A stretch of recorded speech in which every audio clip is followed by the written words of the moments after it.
សួរបងប្អូនទាំងអស់គ្នាថ្ងៃនេះគឺខ្ញុំមកធ្វើនំលោកខែសម្បកទុនឬក៏អ្នកខ្លះគាត់ហៅនំលោកខែសម្បកព្រិល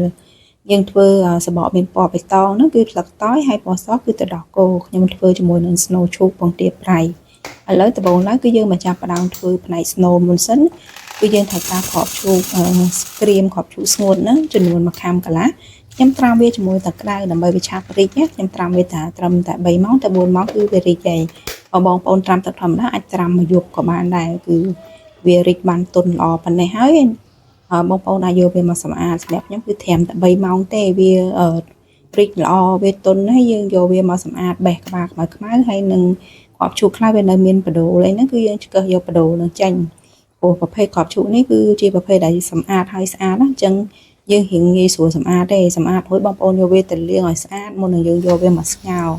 ហើយការស្ងោរនេះគឺខ្ញុំដាក់ទឹកកន្លះលីត្រដាំវាពុះដាក់ស្លឹកតើយចូលចំនួន2សន្លឹកហើយបើយើងចាក់គ្រាប់ឈូកដែលយើងលាងឲ្យស្អាតហ្នឹងដាក់វាចូលស្ងោរវារយៈពេល25នាទីទៅ30នាទីឬមួយក៏បងប្អូនមើលរហូតដល់តែគ្រាប់ឈូកហ្នឹងគឺវាផុយបានល្អសម្រាប់ខ្ញុំគឺខ្ញុំស្ងោរវា30នាទីបងប្អូនអាចយកគ្រាប់ឈូកមកគ្រាប់ណាច្បាច់វាមើលកាលណាបើវាបែកគ្រាប់ល្អហើយគឺបានន័យថាវាផុយហើយអញ្ចឹងយើងអាចយកវាមកធ្វើស្នូលបានហើយបងប្អូនទុកឲ្យវាចុះត្រជាក់សិនមុនយើងយកវាទៅក្លុកព្រោះស្នូលនំលោកខែយើងត្រូវការឲ្យសាច់ស្នូលហ្នឹងគឺវាម៉ត់ល្អអញ្ចឹងយើងចាំបាច់ត្រូវតែក្លុកវាហ្នឹងគឺយើងស្រង់តកាកមកហើយពេលដែលក្លុកដាក់ទឹកហ្នឹងគឺខ្ញុំប្រើទឹកផ្សេងទៀតអត់ប្រើទឹកដែលស្ងោរហ្នឹងទេហើយយើងដាក់ទឹកមកល្មមនឹងក្លុកបានហើយមិនបាច់ចាំបាច់ឲ្យទឹកនឹងច្រើនពេកទេព្រោះកាលណាច្រើនពេកវាត្រូវការចំណាយពេលយូរក្នុងការឆាស្នូលតំណតែវាដាច់ទឹកណាអញ្ចឹងបងប្អូនដាក់តាមក្លុកកើតហើយយើងក្លុកវារហូតដល់តែវាម៉ត់បានល្អពេលដែលយើងក្លុកវាបានម៉ត់ហើយយើងយកវាទៅដាក់ឆានៅក្នុងឆ្នាំងខ្ទះយើងប្រើឆ្នាំងខ្ទះដែលអត់ជាប់បែបនេះមកมันងាយស្រួលក្នុងការឆាស្នូលហើយខ្ញុំប្រើស្ករចំនួន4ស្លាបព្រាបាយបរិមាណស្ករហ្នឹងគឺអត់ផ្អែមទេសម្រាប់ស្នូលរបស់ខ្ញុំបងប្អូនចូលចិត្តផ្អែមបងប្អូនអាចដាក់ស្ករលើសនឹងបានហើយអំបិល1ចុងស្លាបព្រាកាហ្វេពេលដែលឆាស្នូលហ្នឹងគឺបងប្អូនប្រើភ្លើងតូចល្មមបានហើយកុំបង្ខំភ្លើងខ្លាំងពេកកាលណាបង្ខំពេកវាធ្វើឲ្យស្នូលយើងឆាប់ខ្លោចហើយពេលដែលបងប្អូនកូរស្នូលជាមួយនឹងស្ករលាយសព្វល្អហើយយើងមកលាយជាមួយនឹងទឹកម្សៅពោតបងប្អូនមានម្សៅពោតប្រើម្សៅពោតអត់ម្សៅពោតបងប្អូនប្រើម្សៅអង្ករត្នោតយើងប្រើវាចំនួន1ស្លាបព្រាបាយលាយជាមួយនឹងទឹកបន្តិចមកកូរឲ្យម្សៅហ្នឹងគឺរលាយសព្វល្អហើយចាំបងប្អូនចាក់វាចូលទៅក្នុងស្នូលរបស់យើងចាក់ភ្លាមហួតរះក្នុងការកូរស្នូលដើម្បីកុំឲ្យម្សៅហ្នឹងគឺវាកកដុំណាយើងដាក់មកលាយម្សៅហ្នឹងគឺដើម្បីឲ្យស្នូលយើងគឺវាស្អិតល្មុតបានល្អហើយបងប្អូនគឺបន្តឆាវាប្រហែលជាខ្ទង់កន្លះម៉ោងអីបានស្នូលយើងដាច់ទឹកអញ្ចឹងពេលដែលបងប្អូនកូរហ្នឹងមើលតែស្នូលហ្នឹងវារៀងកោកបានប៉ុណ្ណេះហើយគឺយើងអាចចាប់ផ្ដើមបន្ថែមជាមួយនឹងប្រេងឆាខ្ញុំប្រើ2ស្លាបព្រាបាយយើងដាក់ប្រេងគឺដើម្បីស្នូលយើងវាទន់ណាបើបងប្អូនអត់ដាក់ប្រេងទេស្នូលយើងគឺវារៀងស្ងួតវារៀងរឹងជាងបន្តិចហើយបរិមាណប្រេងហ្នឹងគឺខ្ញុំព្យាយាមប្រើតិចបំផុតហើយបងប្អូនចង់ស្នូលកាន់តែទន់អាចដាក់ប្រេងច្រើនជាងនឹងរហូតដល់3ទៅ4ស្លាបព្រាក៏បានដែរហើយយើងឆាមើលតែស្នូលនោះវាលែងស្អិតជាប់ឆ្នាំងខ្ទះវាល្មូលចូលគ្នាជាដុំមួយបែបនេះហើយគឺបានន័យថាវាដាច់ទឹកល្អហើយអញ្ចឹងយើងអាចបិទភ្លើងបានហើយសរុបទៅគឺកន្លះម៉ោងត្រឹមតែម្ដង30នាទីហើយខ្ញុំដួសវាដាក់ចានហើយយើងយកថង់ដែលរុំផ្លែឈើយកមកគ្របនៅលើស្នូលរបស់យើងគ្របវាបែបនេះហើយយើងចាប់ផ្ដើមទៅធ្វើការចំហុយពងទាប្រៃចំពោះពងទាប្រៃនេះគឺយើងត្រូវការយកតែផ្នែកក្រហមទេហើយខ្ញុំប្រើវាតែ6គ្រាប់ទេខ្ញុំលាបជាមួយនឹងស្រាចិនដើម្បីកុំឲ្យវាធុំក្លិនឆ្អាបហើយមុននឹងយើងយកវាទៅចំហុយហ្នឹងបងប្អូនអាចដាំទឹកឲ្យពុះសិនទៅចាំយើងដាក់ពងទាយើងចូលចំហុយរយៈពេលប្រហែលជា15នាទីគឺវាឆ្អិនហើយបងប្អូនអាចមើលរហូតដល់វាឆ្អិនល្អណាសម្រាប់ខ្ញុំនេះគឺ15នាទីវាឆ្អិនហើយអញ្ចឹងយើងទុកវាមួយឡែកសិនយើងទៅលីងជាមួយនឹងម្សៅអង្ករត្នោតនោះយើងលីងដើម្បីទុកយកទៅលាបនៅលើសបកនំរបស់យើងប្រើវាចំនួន2ស្លាបព្រាបាយដាក់ស្លឹកតើយ 3-4 កង់មកដើម្បីឲ្យម្សៅហ្នឹងវាមានក្លិនឈ្ងុយបងប្អូនលីងវាតែប្រើភ្លើងតូចល្មមលីងរហូតទាល់តែស្លឹកតើយយើងគឺវាស្ងួតណាប្រហែលជាខ្ទង់10ទៅ15នាទីអីគឺបានម្សៅហ្នឹងឆ្អិនល្អហើយយើងផ្ទេរវាដាក់ចូលកូនចានបងប្អូនអាចមើលស្លឹកតើយរបស់យើងកាច់មើលបែបនេះ បើកាលណាវាផុយស្រួយអញ្ចឹងហើយគឺបានន័យថាម្សៅយើងឆ្អិនហើយព្រោះម្សៅហ្នឹងគឺយើងប្រឡាក់ហើយយើងអត់មានចំអិនទៀតទេអញ្ចឹងបងប្អូនត្រូវមើលតតែឆ្អិនណាឥឡូវយើងចាប់ផ្ដើមមកលាយសម្បកនំផ្នែកស្លឹកតើយមុនសិនគឺយើងប្រើម្សៅអង្ករត្នោតចំនួន35ក្រាមឬក៏ស្មើនឹង3ស្លាបព្រាបាយកន្លះម្សៅអង្ករខ្សាយ35ក្រាមឬស្មើនឹង3ស្លាបព្រាបាយកន្លះម្សៅពោតចំនួន25ក្រាមឬក៏ស្មើនឹង2ស្លាបព្រាបាយកន្លះស្ករសខ្ញុំប្រើចំនួន1ស្លាបព្រាបាយអំបិលម្ជិប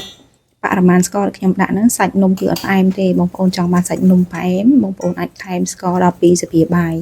យើងប្រើទឹកតើយចំនួន150 ml បងប្អូនចង់បានពណ៌ដុតបងប្អូនកិនទឹកតើយច្រើនមកសម្រាប់ខ្ញុំគឺ5-6ស្លឹកហ្នឹងគឺល្មមហើយកាលណាយើងដាក់ទឹកតើយច្រើនជ្រុលពេកក៏វារៀងបែកក្លិនដែរណាហើយចំពោះពណ៌ធម្មជាតិទោះយើងដាក់ទឹកតើយរៀងច្រើនប៉ុណ្ណាក៏ដោយពេលដែលយើងចម្អិនវាចេញមកពណ៌វាបៃតងកម្ៅវាអត់ដូចយើងលាយជាមួយនឹងល័ខអាហារទេបងប្អូនចង់បានពណ៌បៃតងស្រស់បងប្អូនលាយជាមួយល័ខអាហារមួយតំណក់ពីរតំណក់មកហើយយើងកូរម្សៅយើងបានសព្វហើយនឹងបងប្អូនលាបប្រេងនៅលើ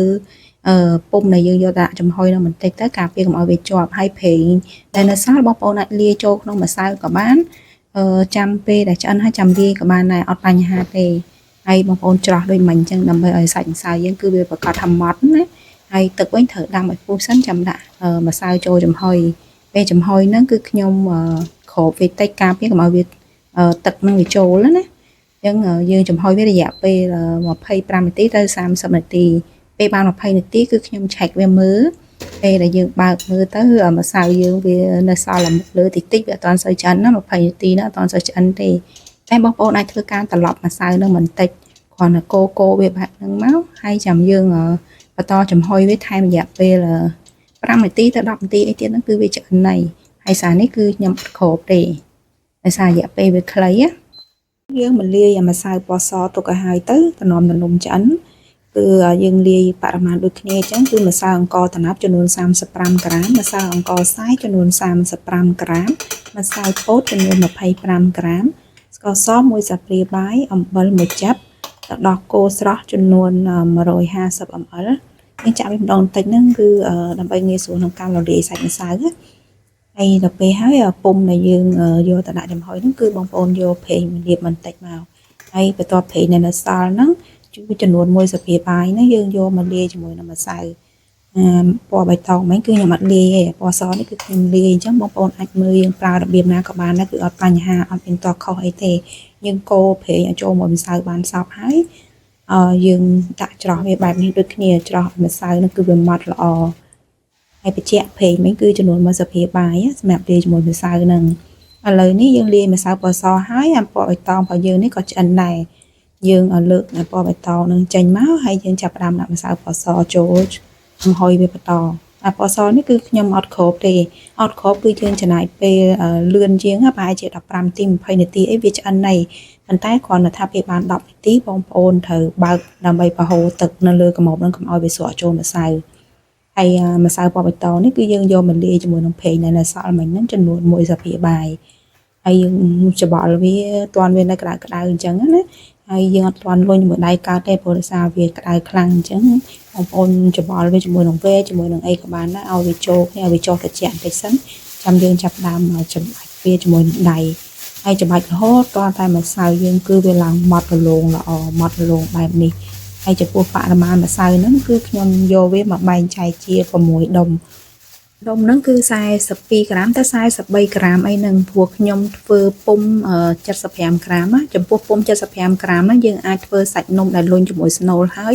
ឲ្យបាន75ទៅ85អញ្ចឹងខ្ញុំគឺយក85ណាគឺសម្រាប់ពុំ75ដាក់85ហ្នឹងគឺចូលអញ្ចឹងខ្ញុំបែងចែកស្នូលហើយនឹងសបកហ្នឹងគឺពាក់កណ្ដាលម្នាក់អញ្ចឹងសបកនេះគឺខ្ញុំយកទំហំ42ក្រាមពណ៌បៃតងគឺបែងចែកបាន6ដុំហើយបន្ទាប់មកទៀតយើងរុញឲ្យអស់បងប្អូនគ្របថង់កុំឲ្យវាស្ងួតឥឡូវយើងមកមើលស្នូលរបស់យើងសិនស្នូលនេះគឺអាពងទាហ្នឹង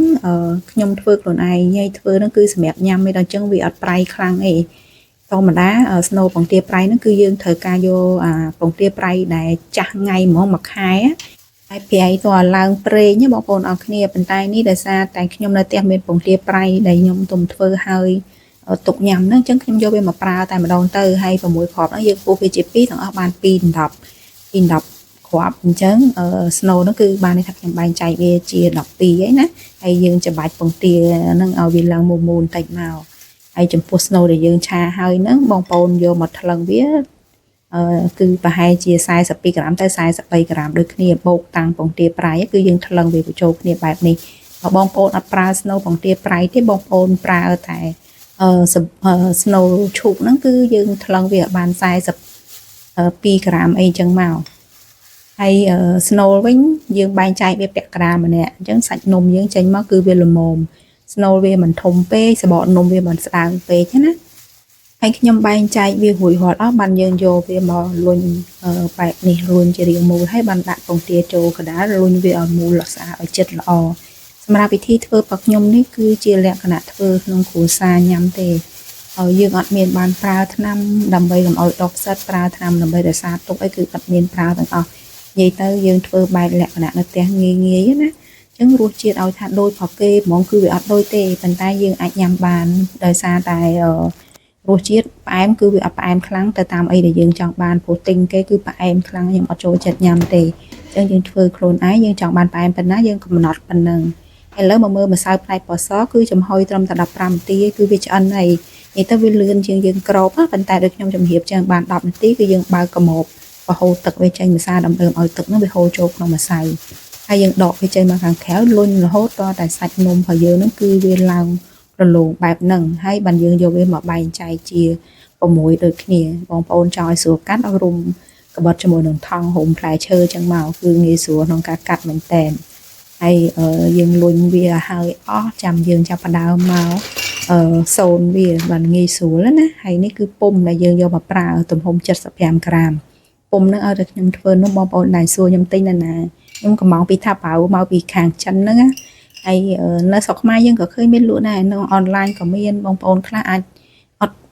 កំងតាមអនឡាញអាចទៅមើលសារអូស័យម្ដុំកន្លែងលក់ពុំនំគឺខ្ញុំឃើញគេមានលក់1គីឡូហ្នឹងហើយពុំនេះគឺមាន6ផ្កាហើយនេះគឺម្សៅអង្ករត្នោតដែលយើងបានលីងវាហើយចិនល្អហ្នឹងឥឡូវនេះគឺរៀបចំគ្រឿងអីរួចរាល់អស់ហើយអញ្ចឹងនំហ្នឹងគឺយើង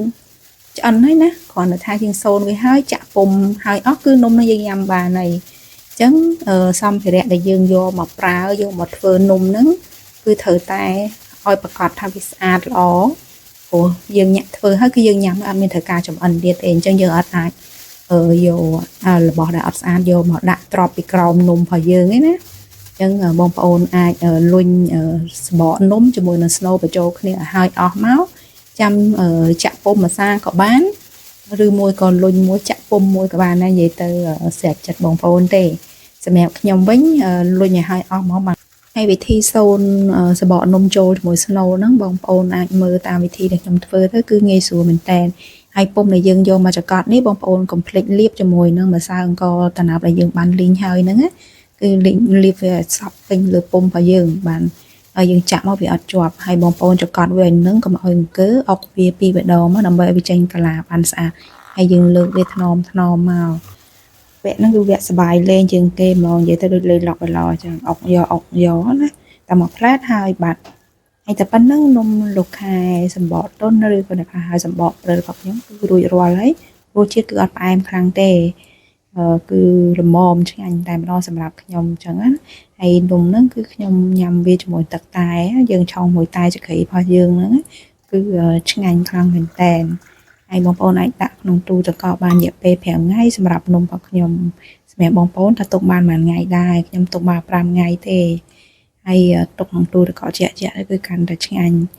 អរគុណច្រើនបងប្អូនទាំងអស់គ្នាដែលបានចូលមើលវីដេអូរបស់ខ្ញុំពីដើមរហូតដល់ចប់បងប្អូនមានសំណួរឬយោបល់អាច comment នៅខាងក្រោមវីដេអូបានបងប្អូនថ្មីកុំភ្លេចជួយ Subscribe Channel YouTube និង Follow Page របស់ខ្ញុំផងអរគុណជម្រាបលាជួបគ្នាវីដេអូក្រោយៗទៀត